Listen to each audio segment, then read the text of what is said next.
আসসালামু আলাইকুম। আজ বৃহস্পতিবার 27 মার্চ 2025।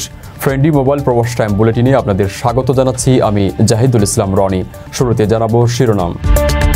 ওমানে এখনও ঈদের ছুটি নিয়ে অস্পষ্টতা, আনুষ্ঠানিক ঘোষণা আসবে শনিবার। ওমান থেকে কফিনবন্দি হয়ে ফিরলেন প্রবাসী, গ্রাম জুড়ে শোক। ওমানে নতুন মজুরি কাঠামো প্রণয়নের চিন্তা, ন্যূনতম মজুরি 400 রিয়াল করার প্রস্তাব। বরফ রোদে ভেঙে পড়ল বিমান, 2 শিশু নিয়ে ডানায় আটকে থাকা পাইলট 12 ঘন্টা পর উদ্ধার। লিবিয়ার শ্রমমন্ত্রীর সঙ্গে বাংলাদেশের রাষ্ট্রদূতের বৈঠক, অবৈধ অভিবাসন বন্ধে আলোচনা। দর্শক দেখছিলেন শিরোনাম, এবারে পুরো খবর। ওমানের সেরা রেট দিচ্ছে বাংলাদেশি প্রতিষ্ঠান গালফ এক্সচেঞ্জ। প্রিয়জনকে টাকা পাঠাতে আজই আসুন আমাদের যে কোনো ব্রাঞ্চে অথবা কল করুন স্ক্রিনে দেয়া নাম্বারে। গালফ এক্সচেঞ্জ, বাংলাদেশিদের প্রিয় এক্সচেঞ্জ। ঈদের প্রথম দিনের মতো ছুটি নিয়েও বেশ অস্পষ্টতার মধ্যে আছেন ওমানের স্থানীয় এবং প্রবাসী কর্মীরা। অবশেষে সেই অপেক্ষার পর্ব ফুরাতে চলেছে। শনিবার সন্ধ্যায় ঈদ ও ছুটির সময়কাল নিয়ে আনুষ্ঠানিক ঘোষণা দিচ্ছে ওমান সরকার। ইতোমধ্যে ধর্ম ও প্রচার মন্ত্রণালয় এক বিবৃতিতে সকলকে শাওয়াল মাসের চাঁদ দেখার জন্য আমন্ত্রণ জানিয়েছে। কোথাও চাঁদ দেখা গেলে স্থানীয় গভর্নরের অফিসে অথবা বিজ্ঞপ্তিতে উল্লেখিত ফোন নম্বরে কল করার জন্য অনুরোধ করা হয়েছে। যদিও শনিবার চাঁদ না দেখা যাওয়ার পক্ষে শক্ত অনুমান ওমানি জ্যোতির্বিজ্ঞানীদের, ফলে 30 রোজা পূর্ণ হওয়ার সম্ভাবনাই বেশি। ঈদের প্রথম দিন রবিবার ছুটি হলে শেষ হবে মঙ্গলবার এবং বুধবার থেকে অফিস শুরু। আর যদি ঈদের প্রথম দিন হয় সোমবার, তাহলে ছুটি শেষ হবে বৃহস্পতিবার এবং অফিসিয়াল কার্যক্রম 6 এপ্রিল রবিবার থেকে শুরু হবে। অর্থাৎ ছুটি হতে পারে 5 কিংবা 9 দিনের। শ্রম মন্ত্রণালয় জানিয়েছে, ছুটিতে প্রয়োজন বিবেচনায় কর্মীদের কাজে রাখা যেতে পারে, তবে সেই দিনগুলোর জন্য তারা আলাদা বেতন অথবা ক্ষতিপূরণ প্রাপ্য হবেন।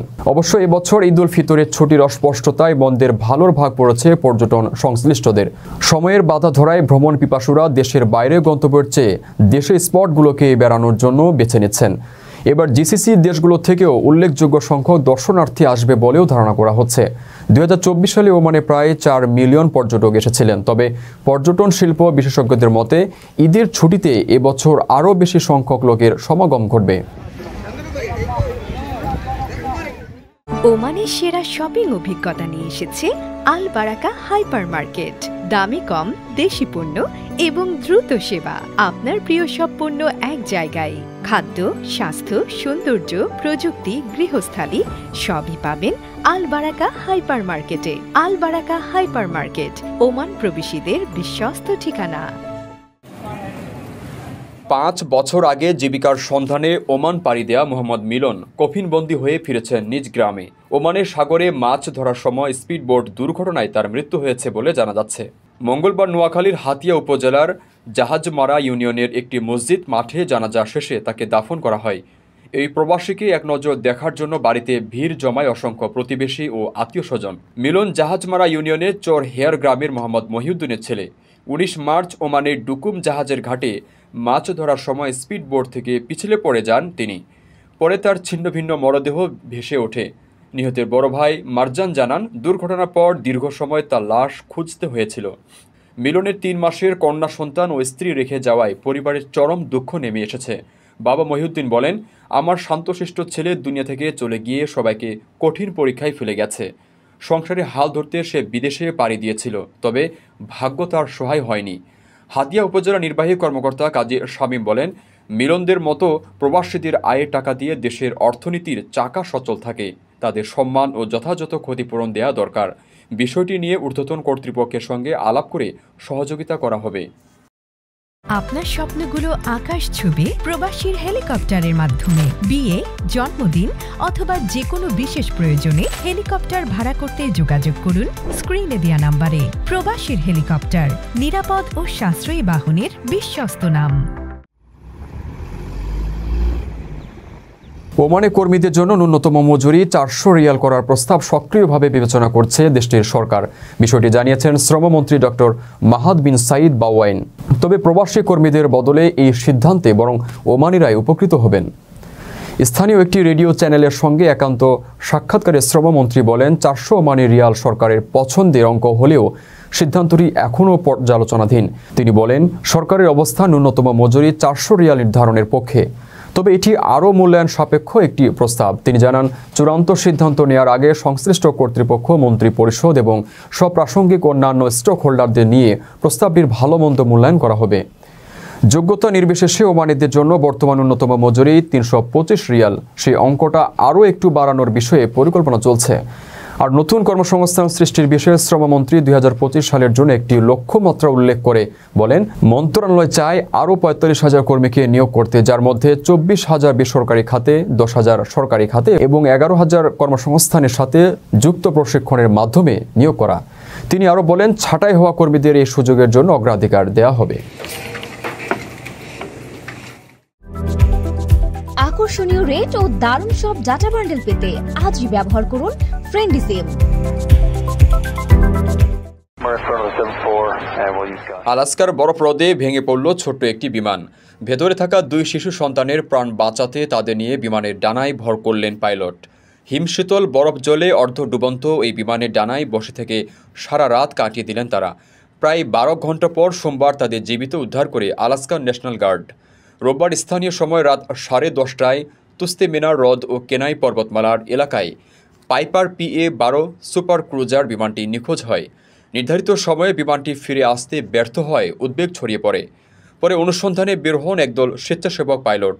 অনেক খোঁজাখুঁজি করে হিমশীতল বরফ হ্রদে বিমানটিকে ভাসতে দেখেন পাইলটদের একজন। নিখোঁজের 12 ঘন্টা পরে তাদের উদ্ধার করা সম্ভব হয়। আলাস্কা স্টেট ট্রুপার্স সোমবার এক বিবৃতিতে জানিয়েছে, একটি সামারিটান বিমান তুস্তে মিনার হ্রদের পূর্ব পাশে বিমানের ধ্বংসাবশেষ খুঁজে পেয়েছে। স্থানীয় সংবাদ মাধ্যমে প্রকাশিত একটি ছবিতে দেখা গেছে, আংশিকভাবে ডুবে যাওয়া বিমানের ডানায় 3 ব্যক্তি বসে আছেন। পরে তাদের উদ্ধার করে হাসপাতালে নেওয়া হয়। বিমানে থাকা 3 জন গুরুতর অসুস্থ হলেও তারা আশঙ্কামুক্ত। রেমিটেন্স যোদ্ধাদের ঢাকায় বিশেষ ছাড়ে রেডি ফ্ল্যাট দিচ্ছে শতভাগ বিশ্বস্ত ও নির্ভরযোগ্য প্রতিষ্ঠান প্রবাসীর সিটি। লিবিয়ার শ্রম ও পুনর্বাসন মন্ত্রী প্রকৌশলী আলী আবেদ আল রেদার সঙ্গে বৈঠক করেছেন দেশটিতে নিযুক্ত বাংলাদেশের রাষ্ট্রদূত মেজর জেনারেল আবুল হাসনাত মোহাম্মদ খায়রুল বাশার।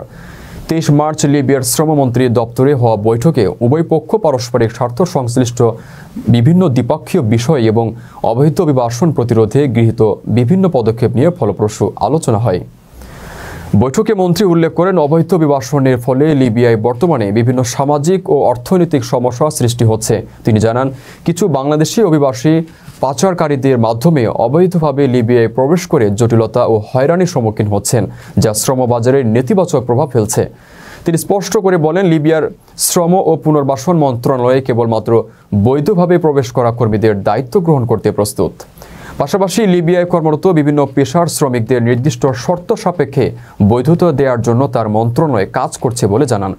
রাষ্ট্রদূত বাংলাদেশের পক্ষ থেকে নিরাপদ, সুশৃঙ্খল ও নিয়মিত অভিবাসন নিশ্চিত করার প্রতিশ্রুতি পুনর্ব্যক্ত করেন। রাষ্ট্রদূত বিশেষভাবে লিবিয়ার স্বাস্থ্য মন্ত্রণালয়ের অধীনে কর্মরত বাংলাদেশি স্বাস্থ্যকর্মীদের বকেয়া বেতন পরিশোধ এবং মিসরাতায় একটি কোম্পানির শ্রমিকদের বকেয়া আদায়ে মন্ত্রীর সহযোগিতা কামনা করেন। দর্শক দেখছিলেন ফ্রেন্ডলি মোবাইল প্রবাস টাইম বুলেটিন। শেষ করার আগে শিরোনামগুলো জানিয়ে দিচ্ছি আরও একবার। ওমানে এখনও ঈদের ছুটি নিয়ে অস্পষ্টতা, আনুষ্ঠানিক ঘোষণা আসবে শনিবার। ওমান থেকে কফিনবন্দি হয়ে ফিরলেন প্রবাসী, গ্রাম জুড়ে শোক। ওমানে নতুন মজুরি কাঠামো প্রণয়নের চিন্তা, ন্যূনতম মজুরি 400 রিয়াল করার প্রস্তাব। বরফ হ্রদে ভেঙে পড়ল বিমান, 2 শিশু নিয়ে ডানায় আটকে থাকা পাইলট 12 ঘন্টা পর উদ্ধার। লিবিয়ার শ্রমমন্ত্রীর সঙ্গে বাংলাদেশের রাষ্ট্রদূতের বৈঠক, অবৈধ অভিবাসন বন্ধে আলোচনা। এই ছিল ফ্রেন্ডলি মোবাইল প্রবাস টাইম বুলেটিনের আজকের আয়োজনে। প্রবাসের সর্বশেষ সংবাদ পেতে ভিজিট করুন www.probastime.net। সাবস্ক্রাইব করুন আমাদের ইউটিউব চ্যানেল এবং চোখ রাখুন ফেসবুক পেজে। পরবর্তী বুলেটিন দেখার আমন্ত্রণ জানিয়ে আজকের মতো বিদায় নিচ্ছি আমি জাহিদুল ইসলাম রনি। সে পর্যন্ত সবাই ভালো থাকবেন এবং নিরাপদে থাকবেন। আল্লাহ হাফেজ।